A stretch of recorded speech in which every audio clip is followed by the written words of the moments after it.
But I do want to talk about congressional elections. I do want to talk about Rick Larsen, who is Congressional District 2 in Washington State.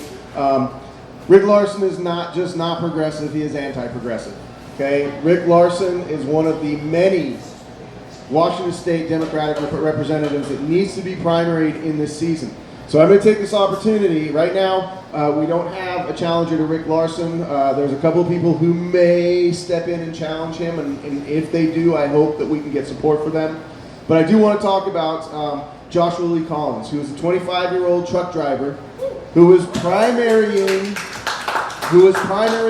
Denny Heck in the 10th Congressional District. Now, Denny Heck is one of the leads of the DNC. He's actually, if I remember correctly, he's the DNC recruitment chair.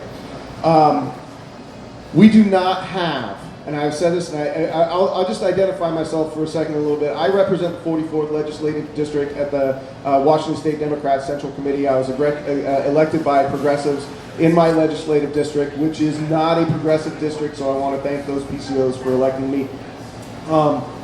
But one of my issues with the Democratic Party in Washington is Washington's perceived as a progressive state.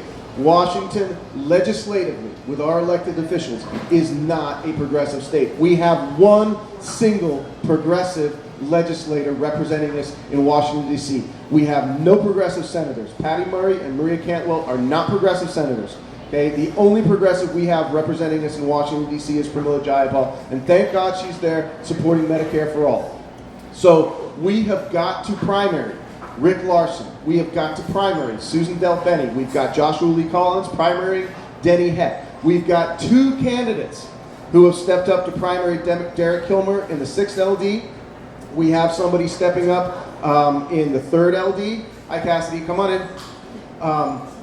And we don't have anybody yet to primary Kim Schreier in the 8th Congressional District. Now, I know Kim Schreier is brand new to Congress, but she is not supporting Medicare for all. And if we have anybody in D.C. who is not supporting Medicare for all right now, they are not, in my opinion, doing their jobs, in the opinion of many progressives, doing their jobs, and we've got to get them out. We've got to put them out of their seats. So please look at Joshua Lee Collins and consider donating to him and his campaign. He's been on the Young Turks a number of times, and he is really putting up a good run against Denny Heck in the 10th CD. That would be a major blow to the establishment Democrats, especially in this state, if we can get Joshua Lee Collins elected.